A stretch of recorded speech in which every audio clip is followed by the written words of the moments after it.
Welcome to By-The-Bywater, a podcast on the Megaphonic Network. I'm Ned Raggett. I'm Oriana Schwint. I'm Jared Pekacek. And we're here to talk about all things J.R.R. Tolkien, his work, his inspirations and impact, creative interpretations in other media, languages, lore, rip-offs, parodies, anything we think is interesting. Thanks for joining us. Hello and welcome to the 43rd episode of By-The-Bywater. Great to be back with you all. Oh, it's been a month. Been a month, and we'll have more to say about that shortly. We will simply note that we are 5 episodes into a certain series with 3 more to go. By the time this episode comes out, we'll be 6 episodes in. We'll have more detailed thoughts later, as it were. Yeah. For now, though, how's everyone doing? Well, aside from the series, or like in general, How's life? How are we all? Are we making through it? End of the thing. So it's weird being on the other side of the series now, isn't it? Yeah, it is. Yeah. For so long we were like, wonder what this will all look like, and now we know. And now we know, and we are still digesting, and we will have some immediate thoughts here coming up real shortly. Although we do actually have a main topic that isn't really to do with that, so we will get to that, we promise. But in the meantime, deep breath, and here we go. Jared, please take it away with the news. Yeah, it's kind of obvious what the news has been. As of the recording of this podcast, Rings of Power has gone through its first 5 episodes with 3 more to come. It's still some days before we'll get some concrete numbers via Nielsen, though Amazon has, of course, claimed it to smash success. Perhaps. There's been continued promo happening all around, including what's now been formalized as Amazon's plan of having Thursday night NFL games, which, when ended, signal the launch of each new episode on streaming. To say that this has led to some weird promos understates, but thankfully there haven't been any Elven Bards singing "Are You Ready for Some Football" in the show itself. Thank God. Beyond that, there's been a variety of published reactions to the series and to wider fantasy depictions as a whole, thanks to House of the Dragon. We'll link a couple of pieces in our show notes that are grappling specifically with the fact that so much of the response to the Rings of Power has been racist claptraps from idiots. What a time to be alive. I'm so What annoyed. a time. I'm so annoyed God, at it's how impossible to critique the series in some, because then you sound like you're one of those. Exactly. They're taking up all of the critical oxygen in the room, which is really irritating. Though I do want to say, like, congratulations to everyone who worked on the show. It's really hard to make television, especially at this scale, and everyone has clearly put in a lot of work, a lot of effort. So the racists are taking up all the critical oxygen in the room. And what's funny is, like, they're picking on the wrong thing. They're picking on the wrong thing. They would but be also, anyway, but also, like, y'all have the most important elves are all still white.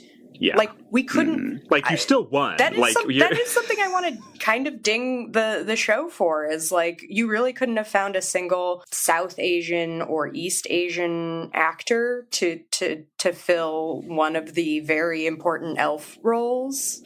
Dude, come on, guys.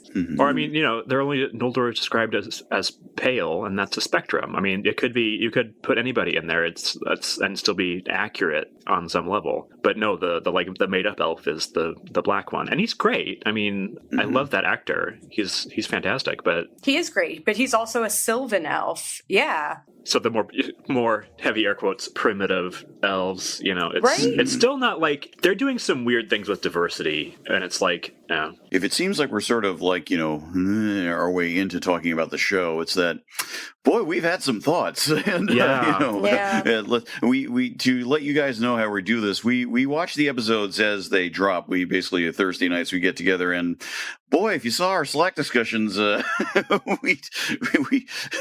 are points that make us go, let's put it that way. There's just there's a lot of what?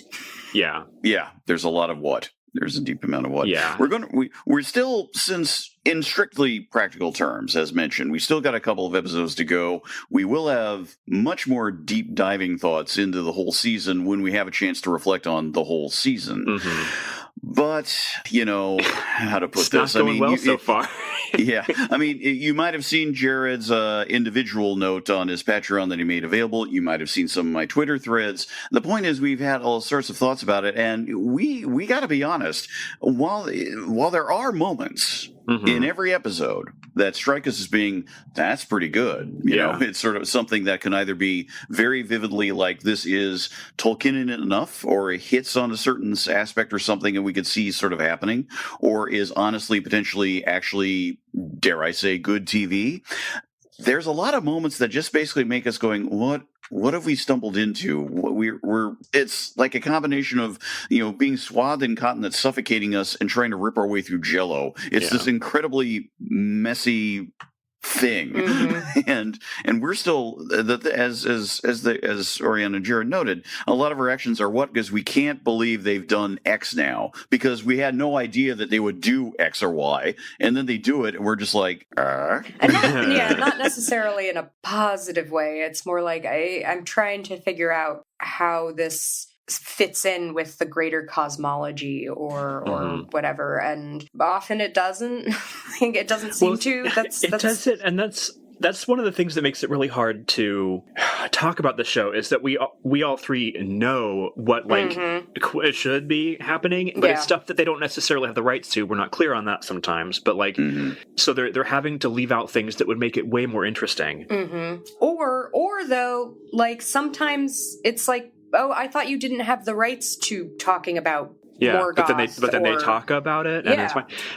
But also, when the stuff that they're making up to fill in the gaps is just garbage. Which is also something that happened in the Peter Jackson movies. Every edition, or almost every edition, is like, what are you doing? Why is this here? Yeah, there's all this stuff that they're making up to... we keep talking about overmotivation. I feel like there's all these things that they're like, well, none of these characters are going to care about what's happening unless it's like, this time it's personal. And that extends to almost every plot element, no matter what it is. It's like, oh, this was someone's dad. It's everything. Everything is somebody's dad. And it's so, it's really irritating. Galadriel can't just want to, find and defeat Sauron. Yeah, her brother has to have been killed by Sauron. And yes, that was a thing, but also Finrod was not going after Sauron. That wasn't a thing. Yeah. He just kind of happened. I'm not bothered by that part so much, but I am bothered by her being like, oh, well, I care because Sauron killed my brother, not because Sauron is an existential threat. Right. It's really... there's this whole... I don't know how spoilery we want to get, but the whole thing with Mithril is that's so silly. It's legitimately... I love fanfic, but there is a lot of bad fanfic out there, and this is bad fanfic. It's very bad fanfic. There's this impulse in fan work to make something that's ultimately minor, be really important and meaningful, and just slather on the significance. And Mithril is one of those things for this show, and it is ruining the subtlety of the story, and it's also just really silly. It's so silly. The Mithril is just a valuable metal. It is inherently valuable because it is light, durable, and extremely strong, and very malleable, and very pretty. This is there's no reason. That's all that you need. Yeah. It is an inherent, with all precious minerals, resources, there is the inherent potential for conflict. Yeah, I don't need to understand. Yeah, diamonds don't also have to be magical in order to be blood diamonds. Right. This is like turning Mithril into the spice. Is what they're doing. Sorry for the spoiler, I guess, but also if you're watching this show, I feel like you deserve whatever I say. Yeah. But I think your point about comparisons. It's interesting comparing it to the spice. It's interesting because we've been talking about it, essentially having to compete on some level with House of the Dragon, and which from my perspective seems to be taking up a lot more oxygen in terms of people talking about it. Just so funny to me.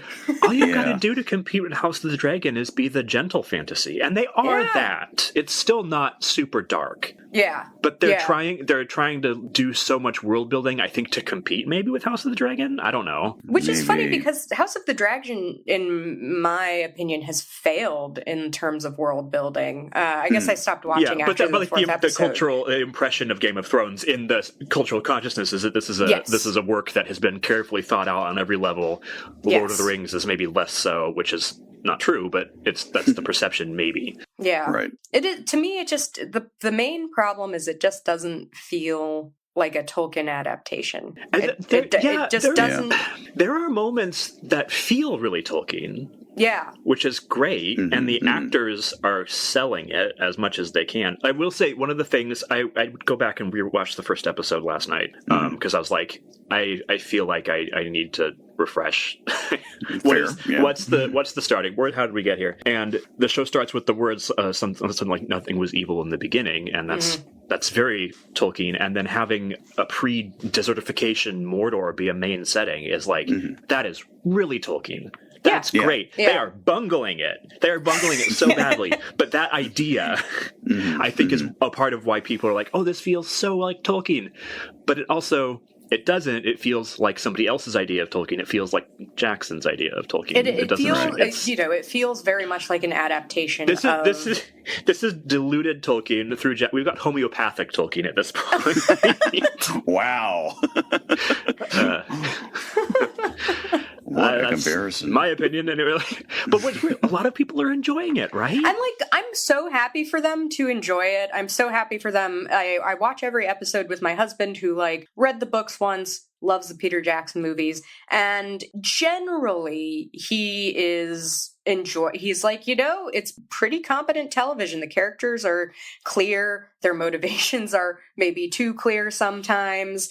And there's stuff happening. Although now that we've gotten to the 5th episode, it's like, is stuff really happening? Like, it feels in every episode like there is stuff happening. There's always something about to happen. Yeah. It's just about to begin. Next time, we swear. Next time. And Tune in next time. Right? And then you realize, oh my God, we're 5 episodes in. We are 350 plus minutes of TV into this season, and the ship's just left Numenor.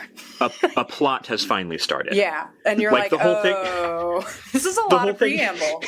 The whole thing with Mithril, even, there's so much buildup to that is so unnecessary. Yeah. And it's episode 5 when you finally learn it, and we're over halfway through the season at this point. If this is a major plot point, why is it taking this long?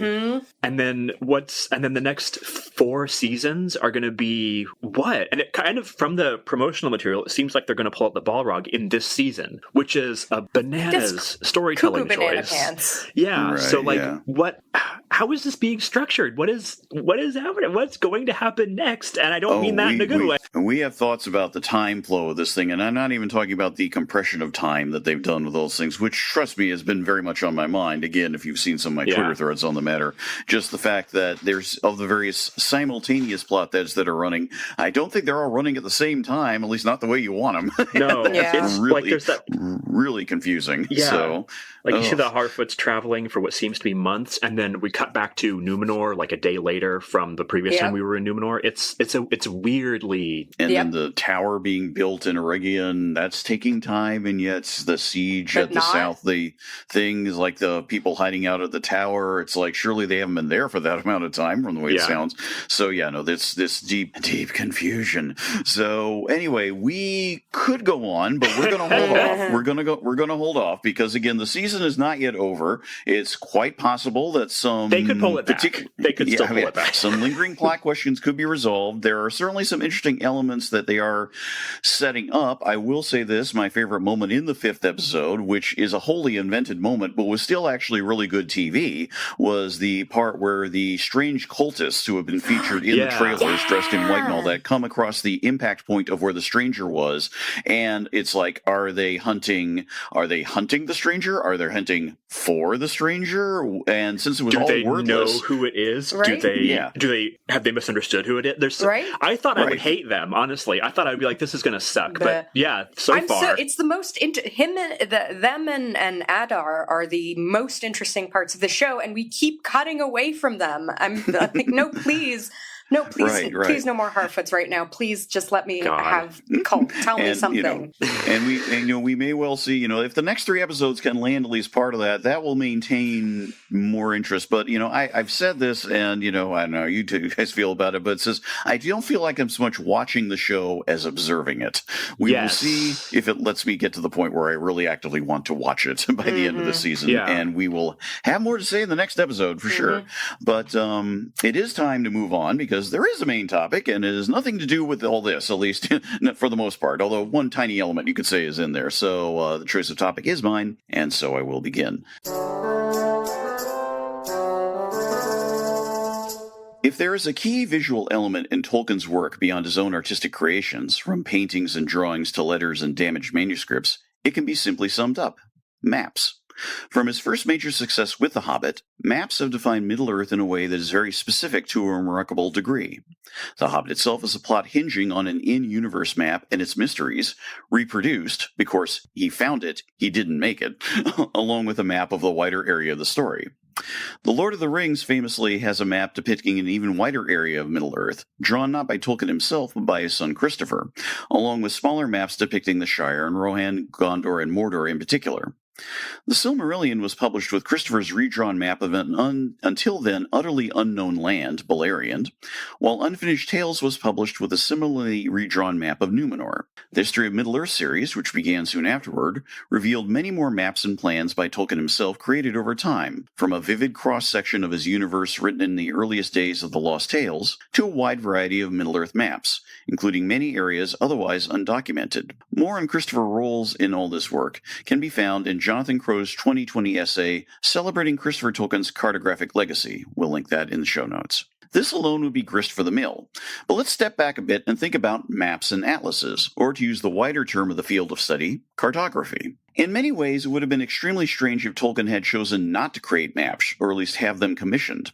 While cartography and modern maps as widely understood are very Eurocentric in origin, such charts as wider concepts are simultaneously one of the oldest forms of human art and science both.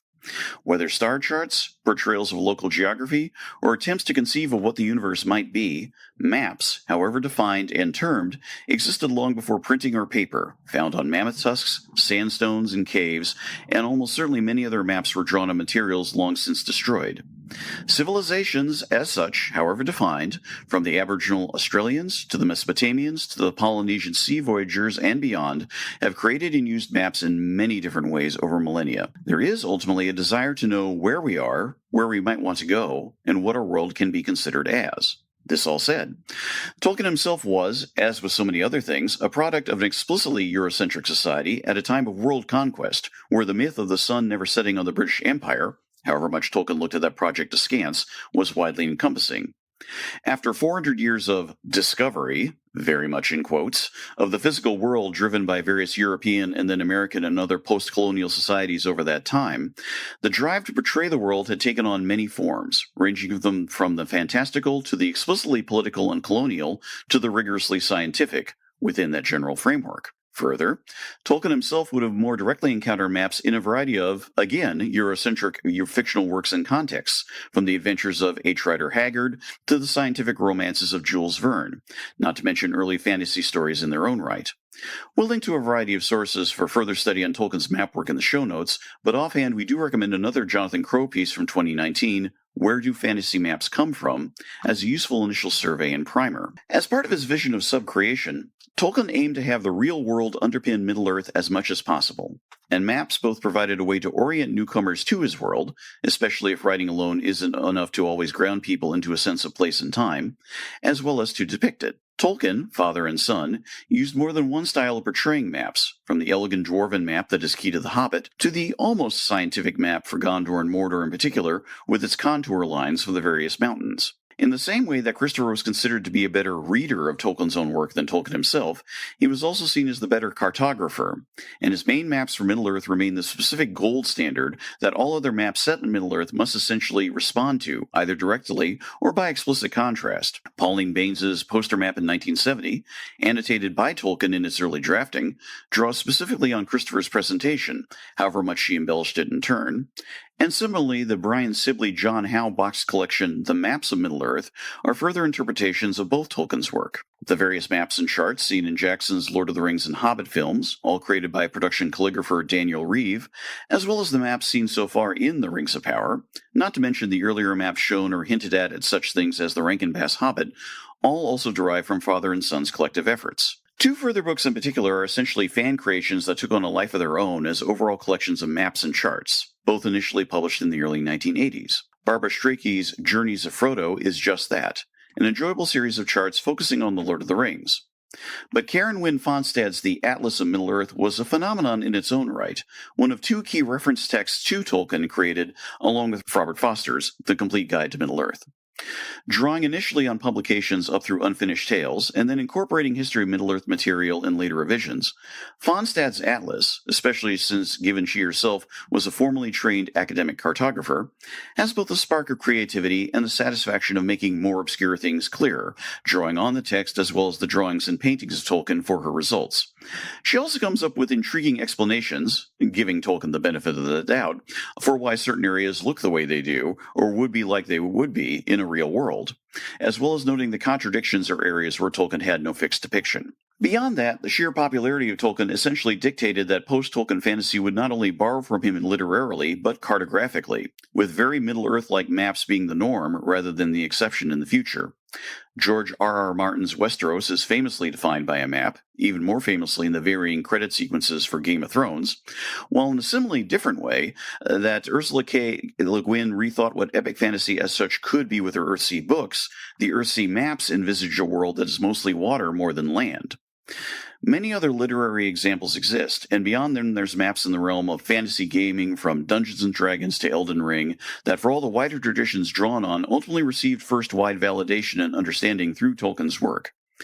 But even as new generations have looked into unpacking and working against the Eurocentrism of cartography to start with, and as increasingly this is starting to be brought to bear to fantasy and creative cartography in turn from writers around the world, it's worth thinking more about maps in Tolkien as they work both inside and outside the text, and what those effects might be in turn on a wider scale. But now it's time to open up the floor.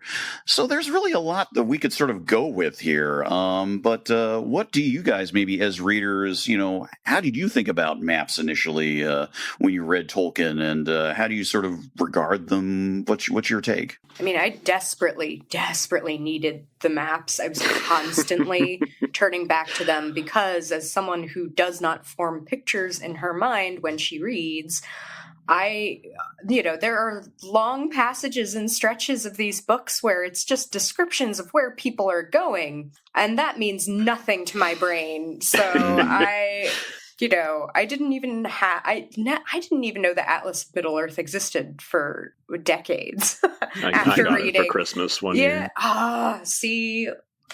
My family just wasn't aware enough, so I had to make do with trying to kind of plot the course myself on the teeny maps in the books themselves. I mean, I remember having to do that a lot when I first got my paperback copies. So, but how about you, Jared? Since you've always also been an artist, what do you think? Is there sort of is it functional? Is it artistic? What's your take on when you encountered the maps and how you worked with them as a reader? I mean, when I encountered them first, it was part of it was the joy of seeing where they're going. Oh my God, there's, Moria or whatever.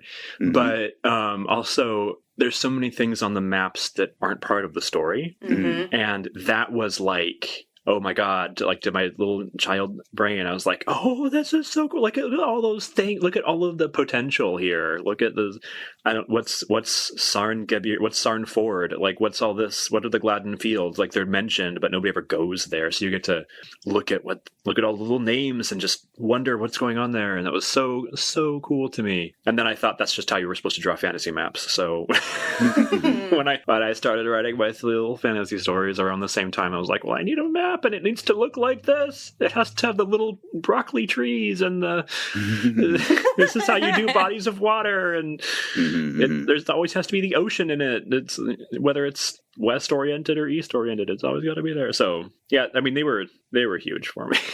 Yeah. I mean, and speaking for myself, I still remember reading The Hobbit initially, of course, and very much enjoying, the map, which I'll get to in a second, which is, the one that the Hobbit and that Bilbo and the dwarves are supposed to have, but then also the map of Wilderland, especially for those bits that just sort of didn't show you everything and all that. I still like the strange quirk of how the edge of the wild in Wildland is very specifically marked off as a very straight line. Like, here's the edge, it's this line right here, and how the map points to where Hobbiton is. And I remember being frustrated as a kid, going, "But where is it exactly? It's somewhere over there." And how he drew it. It's Hobbiton, but it goes over that line of the edge of the wild, so it's like Hobbit space ton. And then just part of me is like, on the one hand, he has a sense of something hand drawn. On the other hand, it's like for me, I freely admit, I mean, I can think back to when I was like maybe 4 and first really pondering through atlases and things like this. So this has been just maps in general are a long-term fascination. I freely admit to it, and there could be something to be said there about what appeals and things like that, and more about that in a bit. But for my part, I think I mentioned this before. I know I've shown you guys a photo of it at some point that I had drawn up sometime in high school of a hand-drawn map of Middle-earth, just a retracing of that, only converting everything in it to Tengwar, and all that stuff. So I knew what it was, and using multicolors and things to sort of separate out, like distinguishing mountains from forests and things like that in terms of writing with Tengwar, although the actual drawing of the map itself was just simply black ink and all that. And keep in mind, I'm not an artist. I'm simply doing my best, but it was fun to do. I really, really enjoyed doing that, and I kind of wish I knew what happened to it. So I really don't remember. It may be around somewhere tucked away in 1 or 2 areas. Maybe I have to bust it out again and see how well it's held up. I have no idea. Let's sort of step back a bit and think about some of the things I was trying to raise in the intro and all that. It is interesting just to think about how much Tolkien is working in a tradition of maps and his own stated frustrations with maps, which a couple of the pieces that I found in my research pulled out quotes from his letters in particular. And there's also stuff in the History of Middle Earth books where he's really wrestling with them. He it's part of his subcreation. It is something he sweats over as much as he sweats over the seasons, the timetables, things like this, and or whatever. Right, yeah, and he's really trying to make it work and trying to make it as potentially realistic as possible. And it is fascinating because it's something he's clearly working on as much as he's working on the narrative itself, and the two often go part and parcel. Like, we're going over here now. What's over here? What is how can we depict it and what's happening? And since he himself is not thinking of himself as much of a map maker in that regard, even though he had training in it through World War I to a degree, it's something that's clearly like just an extra level of frustration that wouldn't necessarily exist for somebody who's just saying things like, "Oh, it's over there and you're crossing the Hudson River and you're in Manhattan now." You don't need to plan that. Yeah. So just making more work for himself. Yeah. And that to me just sort of like, I don't know how, I mean, let me turn it back to you, Jared. You brought this up in terms of work yourself. Do you explore your territories as you write, or do you establish them first and then figure out where to go within them? Is there a distinction that can be made? There is a distinction, and it depends on what I'm doing. I will say the ones I have basically stopped making maps for things because I don't find them very useful in real life because I have no sense of direction. Oh, okay. All right. That's okay. So I'm just like things that seem like they maybe should have a map. I'm just like, you know what? The geography of this space is mutable because that will accurately reflect how I experience the world. But the ones back when I was like, oh my God, everything has to have a map. I have to know where everything is. I would make these gigantic, tape sheets of 8.5 by 11 paper together, in probably 4 by 4 rows to produce this gigantic thing. I think I still have some of them, and just be like, okay, I need to know. Okay, here's the big river. Here's the capital. Here's the big forest. Here's the big mountain. Here's the hidden city, because there's always got to be a hidden city. Here's the other stuff, and then just put names on there, and then go, well, I don't know what that is. I've got to make it mean something. So it's depending on what I was doing. It was one came before the other exactly. It was like, well, I know I need these things. I'm going to add a bunch of bonus content, and then it's up to me to decide what this name is. Like, I know what it means, but why is it called that? That kind of thing. So I don't know if he ever did that, if that's something that Lord of the Rings really does, but it adds a lot of flavor to a map if you have all of these things on there that aren't even mentioned, or that are mentioned, or that you have almost no context for. And I don't know how fun it is for the reader. I know it was fun for me as a reader, but like as a creator, it's like, oh, it's giving yourself space to play in that you might not have had if you were just sticking to the story of a journey or whatever. Yeah, that is actually an interesting point where, like, now I'm thinking about the Red Book of Westmarch, where all this material supposedly is coming from, and how, you know, how much are we supposed to think of these maps as, you know, as coming from Hobbit sources and or like Gondor filtered through the Hobbits. Exactly. I would assume Gondor is making the maps. I don't think the Hobbits are doing. No, you know, or Pippin, you know, on one of his journeys there, Pippin, like, you know, either takes or, you know, maybe becomes a bit of a cartographer himself. Maybe he traces over some stuff certain folks here on this podcast did. But it is, I wonder how much we should be thinking of these maps through that lens versus is that just an excuse? I could be both. I mean, I think you're onto something though. The sense of how maps do function in the story certainly has a place. Like the most important map, certainly that we know of in the story, is the Hobbit map. There, you know, interestingly, there is barely any mention, no mention, but barely any mention of maps or charts or things in the Lord of the Rings itself, and it's mostly in retrospect. Yeah. Like the idea of them remembering, oh yeah, didn't we look at some maps in Rivendell or things like that, and how they were like, I didn't have to pay attention. Gandalf was doing that. I wish I had paid a little more attention. Yeah, right. And like how when it's Merry and Pippin in Fangorn, it's sort of like, you know, Pippin is the one who gets him out of the jam initially, but Merry says at some point, now his cousin Meriadoc that will step forward or something like that, because he has a better sense of the geography. He kind of knows where he's at, even though they're both, you know, totally new to the area. You get a sense that he paid attention to them more. It's sort of like, you know, they have the thing, and the idea is to be able to rely on something without those charts to sort of like going your memory there, which is an interesting touch in and of itself. When it comes to the maps, the idea of this provenance of the maps, which I like, it's sort of like, where does this come from in the book Red Book of Westmarch? I think the contrast that we have of the two, you could say, regional maps beyond the big one in the main story itself, are that we have an interesting example of that at play. The Shire map you could easily read as being one of those like familiar maps of all the familiar roads that are talked about how Bilbo has them on, has such a thing on the wall, because with he's his favorite famously walks marked out. Favorite or walks, whatever. right? Because Bilbo famously loves maps. He is the map is what really probably gets him into going for this more than anything else, is really firing up his interest because it's something new and fascinating to him. And that's a very interesting hook. You know, there are the other factors that play in the book, but the map is seen to be something that sort of like really sparks him going. It's sort of like, that's an interesting touch. And then you contrast that with the Gondor Mordor map, which again is noted that is unlike the more illustrative peaks, you could say, that Christopher Tolkien designs, are more these contour maps, or just things that, even though their contours and the actual heights aren't really marked, they have this feeling of something that's supposed to indicate height or what could be elevation and things like that as it goes along the way. And so seemingly something more rigorous, scientific, something that could be the project of empire. I'll have some thoughts about that more in a bit. You know, sort of like it's not how intentional that is, I don't know, but how you can refract that in terms of what the Word Books in Westmarch is supposed to be. It's kind of interesting, you know, the idea that there are different sort of things that different people use. Yeah, it's really, for me, I look at these maps as like, who are the people using them? And why are they using them? What are they using them for? And that tells us a lot about why there are certain things missing, or certain things that are sort of not filled out, vague, etc. Like where's Harad? You know, like, you know, no one really goes there. Nobody who matters ever goes to. It's very far away, you guys.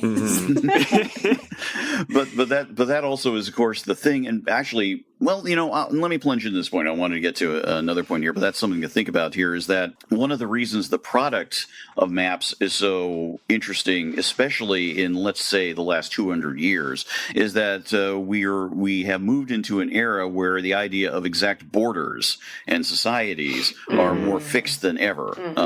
The idea that it's sort of like going like, instead of things like, where there's theoretically empty space. Again, heavy air quotes here. The people living there have other thoughts on the matter.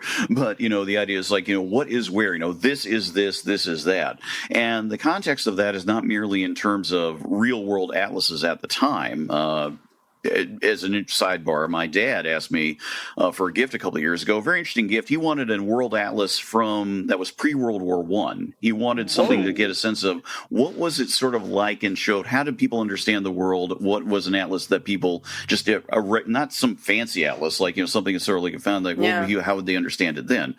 Very interesting and very telling in terms of how it's projecting political power. And I cannot remember specifically either if it was a English language map originally, or an atlas, or a German language one translated into English, which I think could have been as well. So those are these factors too. So you have that, but you also have that applied to historical atlases. And that's something that's also been a fascination of mine, and something I've had to unlearn more with time. From when I was a kid, is the idea that you look at a star and goes, the Roman Empire was this, or societies were like this. It's like these were not solid borders. Yeah. This is not something where you have border control, And the idea is, what is a polity, what is a society, and things like that. This feeds into how we can consider the maps or what we're supposed to be seeing. I mean, one of the most interesting details of the map, the Lord of the Rings map, is the fact that we have Eriador, but the Lost Realm of Arnor, these ghostly letters, this idea that polity and society is not geography, in a very, very interesting light way. And similarly, what is Rune? What is Khand? Who are in these borders, and why aren't they featured? There aren't borders. There aren't border borders. I was just about to say. There's no lines. There's no lines that are clearly defined like country borders as we think of them today. Even where you'd think they would be super significant, like between Gondor and Harad, there's no actual border. Yeah. Right. I'm showing off a bit here. Ta-da! I've got one of my 2 or 3 copies of the Atlas of Middle Earth, because again there were revisions and she did do some things over time. Is that I'm trying to find a good map of again, you can't see it, folks, but I'm showing right here. Is that it's something that I'd have to really hold it close to the camera, but Fonstad in her atlas takes advantage of the fact that Rohan's boundaries are defined, and she specifically has set up based on what's said in the texts of both Lord of the Rings and also, I believe, Unfinished Tales, where there is the idea that Rohan's boundaries are very specifically delineated by Gondor in the gift, right? Yes. And so Rohan is fixed, whereas Gondor is not. And the other realms and lands are not. Gondor doesn't believe in limits. Except for other people. Limits for thee, not for me. Yeah, exactly. So we can give you that specifically, and only that. That's kind of the subtext there of the gift from Kirion to Earl. It's like, you get that over there. Yeah. So, but you're right. Yeah, no, this is like, there's this fluid sense of it. The one land I can think of, per the geography, that has a very solid border is, Mordor, in terms of, what is Mordor? It's that block.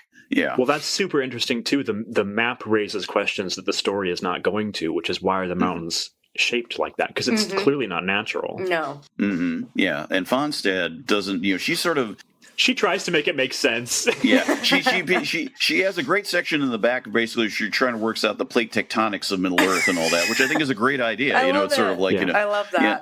And it's something that, and she notes, it's one of those things where there is the difference between Gorgoroth and the rest of Mordor. It's sort of like there's the idea there, and this is where, oddly enough, that Rings of Power is interesting to us, because the idea that there is this fertile area in Mordor somewhere, because we know from Lord of the Rings that there are slave farms there and things like that. So it isn't completely a disaster zone. It does make sense. Like, does Mount Doom exist pre-Sauron coming? Yeah, they actually mention it in I caught it in the so that makes sense that it's like they mentioned Orodruin. It's like fertile volcanic the slopes of Vesuvius are some of the most fertile areas in Italy. It's a very similar thing that's going on, and Sauron is just like, no, I just need this thing to be a furnace.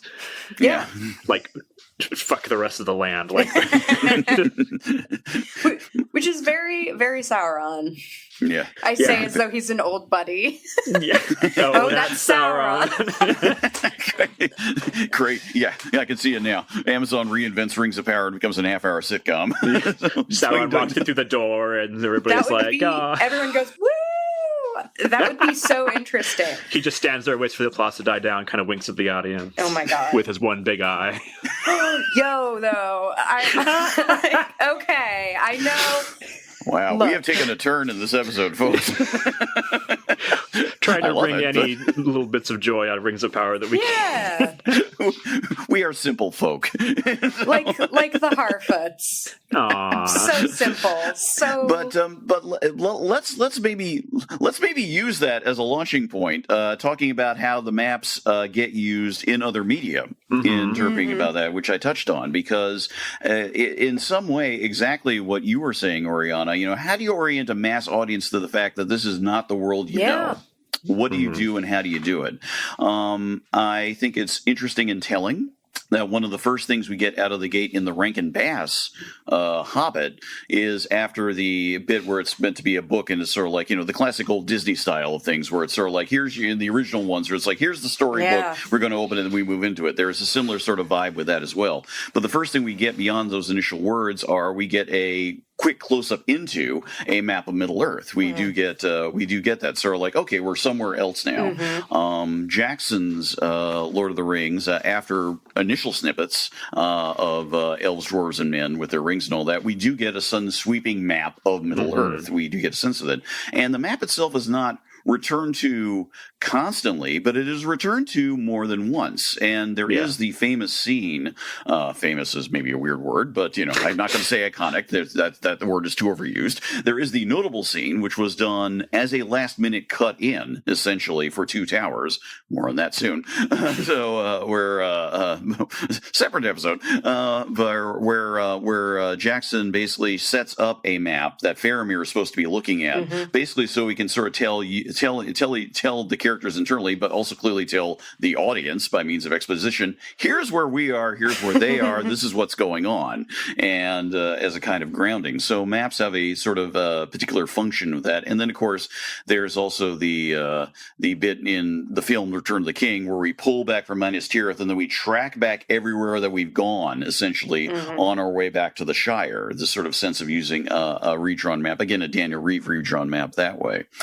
I could go on, but the point is the maps, because they are such a striking visual element, have an interesting role to play in these media adaptations, and where some you can have them, and some, like say the spoken word versions of the Hobbit and Lord of the Rings by Rob Inglis or Andy Serkis, or the radio productions, do not. It's sort of like, that's a distinct difference. And as you were saying, Oriana, that could be sort of a hurdle to go through. In fact, it's a question for you: if these maps were not there at all, if no maps were existing for these things, would you have ever gotten into Tolkien's work as much? I think it would have been less. I think my fervor would have been occluded by, where are any of these people? I actually, thinking about it a little more since I just started talking 15 seconds ago, maybe not. Maybe I just, the world is so rich, and the history is what the sense of history is what really drew me to it. But not being able to go, what is the which side of the river are they on? What are we talking about? Like, being able to go back and go, oh, okay, they're on this side, and this is why this is a problem, and this is okay, is really crucial. And if I had experienced it only through like an audiobook or something, I think I would have immediately sought out because obviously people would have drawn maps. Yeah. Even if there weren't any that existed, people would have drawn them, I think. And I would have immediately had to seek those out, just because it would have driven me absolutely insane to not have them. It wouldn't be that hard. It would be difficult, but it would be impossible to make a map based on this is the walking speed of people. The horse goes this fast, and this must be how far these things are from everything. So, because you put that much thought into it. Yeah. Well, I was thinking too, and this is something that one of the pieces I shared, there were some really interesting pieces out there on Tolkien and cartography that I found, and definitely will put in in some of the show notes. One of them pointed out the sheer potential problem, you could say, of some of the maps where if it's in the, like, you're just reading it in a small paperback form as opposed to the big elaborate foldouts or things like this, you really can't quite, you're sort of like, okay, I can read it, but wow, what's going on? You know, and there sometimes some of the maps as reproduced, they try and work through that by providing more like close-ups of particular things on subsequent pages rather than trying to reproduce it on two pages, which, you know, just do what can you zoom in, you know, so and that, now that I think about it, one of the things that's interesting about I didn't really delve into in my intro, but the Barbara Strachey and the Fonstad books are like the key print editions from the 20th century, trying to give a sense of charting the world. Of course, in the 21st century, we'll link a number of these. There are a huge number of online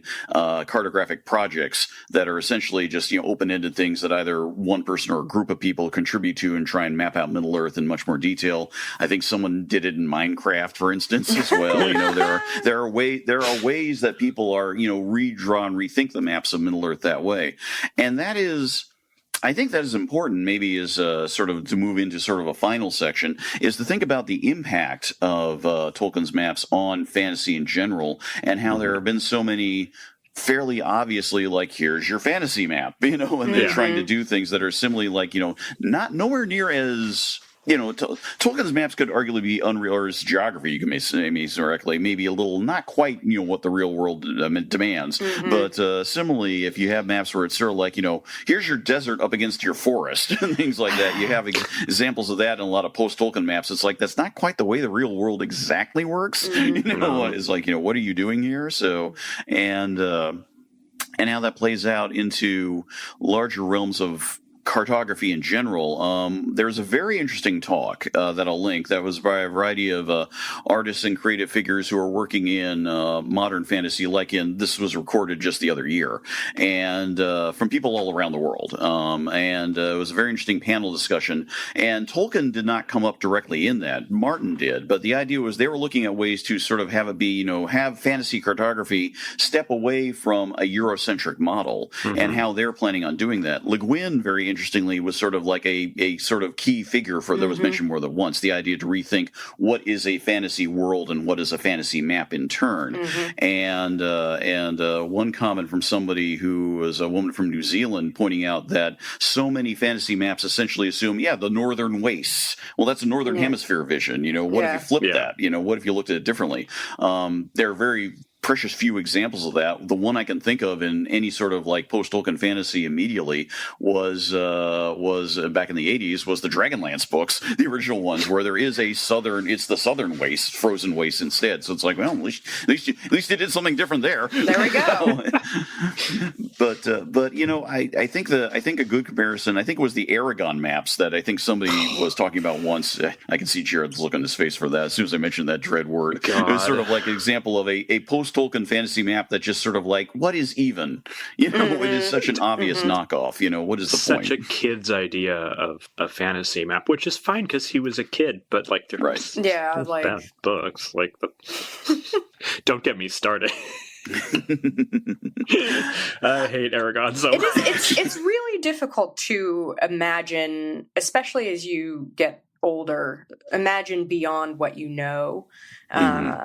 Or imagine things that are truly beyond what you know. You can create a world and think that it's different, that it is imaginative, and kind of never really realize that you are actually just reproducing what you've already seen. And so that it is difficult, and it is sort of like it's the rare person who can truly imagine something completely different, you know, something beyond what we actually know here on Earth. So, like, I understand why this happens so often.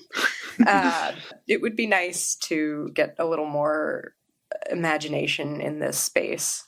Yeah, I mean, it is happening. But it's still the north-oriented fantasy map with the ocean on the west is still like a whole thing. I mean, that's what's interesting to me is like not just the Eurocentrism of the Tolkien map, but also like all of it has been unquestioningly reproduced by so many people. Certainly not everybody, but like of course, like this part is where the good people live. This part is where the corrupt empire is. This part's where the elephants come from. This part is the frozen land where nobody lives, because who would even live there? Completely ignoring the cultures that do. Fantasy is bigger than this one guy. I mean, so why... If you can come up with your own, like, laws of succession for your silly little kingdom or whatever, why can't you have a map that's like, I don't know, frickin' North Africa or something, the ocean's at the top, like what? Yeah, I wonder if a lot of that is like sort of the poverty of the education we receive, where people don't really know a lot about the natural world, or maybe know less than they should, and so they just literally can't think beyond the bounds of... Or they don't want to because they want to do... or they want, Like, speaking from experience, like you use some of the same tools so that you don't have to do as much thinking, but other people are going to be more immediately familiar with what's happening because they've already read a book that does something similar. Even if you're doing a totally different story, having some kind of framework that makes sense already is useful for everybody. Doesn't mean you have to or even should, but I can see why that's a powerful draw. Yeah. And I think a bold step would be, in many ways, and I'm not saying this hasn't been done, I would think it would be very interesting to do maps kind of even more explicitly, like what do the people in the world themselves do or use? Yes. What Well, if exactly. What does a map made in Rivendell look like? I mean, the assumption of the maps in the book is that they are accurate and made by people interested in accuracy who, for whatever reason, put north at the top. But, like, why isn't... Medieval maps, which he was certainly familiar with, are oriented towards the east because that's where Jerusalem is. So why wouldn't these maps be oriented towards the west? Or why, or towards the east, because that's where the elves awaken. There could be other directions, but, like, west and east are so big, and north is not so significant. So, like, has the map been changed for us? Is it even like... why is he... have they translated the map for us, essentially? Why is he working so firmly within a realistic map tradition when a lot of the other stuff that he's doing is more, like, presumed to be from somebody's point of view? And we can think about, like, are the maps that the hobbits use of, their little walks and all that, are these mere just sort of representational things as opposed to anything strictly scientifically accurate? Is it something more like a medieval road map from England in, like, the 1300s? What do the people of Gonbury Gone use for charts? I mean, they have their small area of land they live in. Do they mark it out? If they do they keep an eye on the stars? What do they do?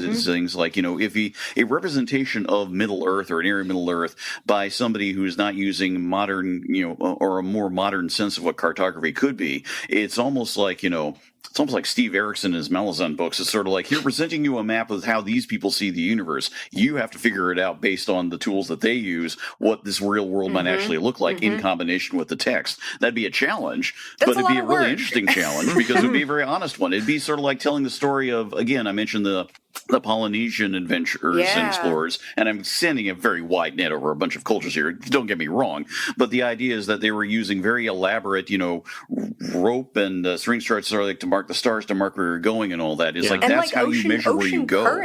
Ocean currents, and all sorts of, like, really interesting information. They're, like, solid pieces of, I think, bamboo or palm that are like lashed together, and there's shells marking. My grandfather has one of them, so I've seen it in person.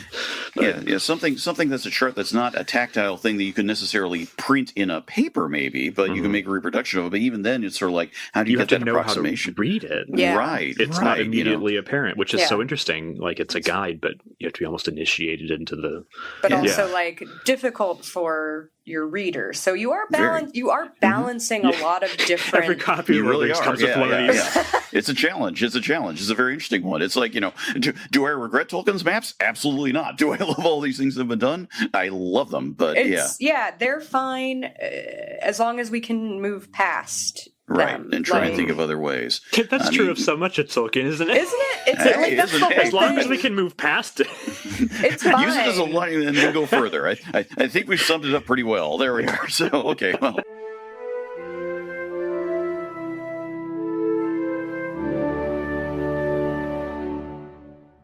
Okay, so Oriana, you get to introduce what we all know we'll be talking about, or even if it'll be mostly Jared and I. So anyway.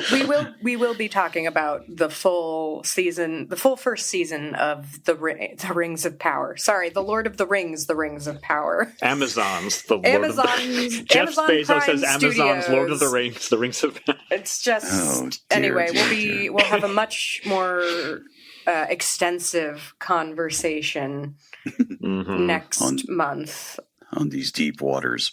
So yeah, we'll have a whole season to reflect back on. We'll basically, among other, we'll see if whatever they're setting up in terms of big plot twists pays off.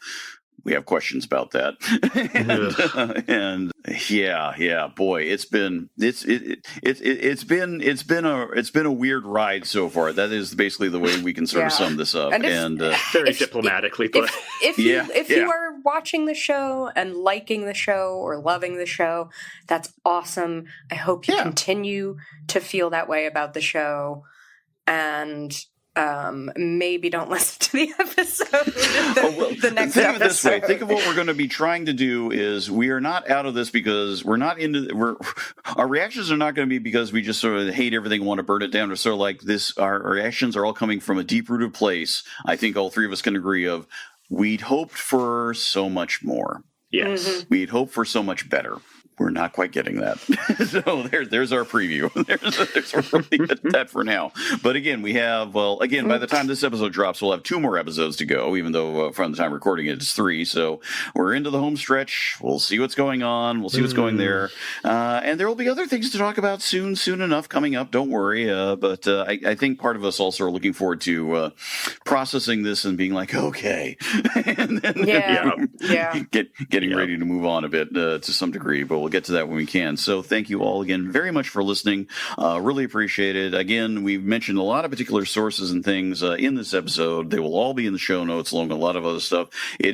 There's a lot of rich reading out there on cartography in Middle-earth. I think, unsurprisingly, the mere fact that maps have been so much part of Middle-earth over time has resulted in a lot of discussion and things there. So we do hope you enjoy that. Contact information, as always, in our outro.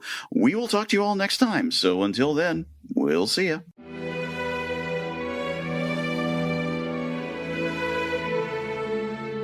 Thanks again for listening to this episode of By-The-Bywater. Please subscribe and rate us via your favorite podcast listening options. Episodes and show notes are at megaphonic.fm/bythebywater, all one word. You can also message us through here. Email us at bythebywater@megaphonic.fm or follow us on Twitter at By-The-Bywater. You can also follow us individually on Twitter and ask questions there. I'm at Vandroid Helsing. I'm at Schwinter, SCHWINDTER. And I'm Ned Raggett, 2 G's, 2 T's. By-The-Bywater is a proud member of Megaphonic Podcast Network. Find all our fancy little shows at megaphonic.fm. We hope you join us again next time. Until then, Namarie.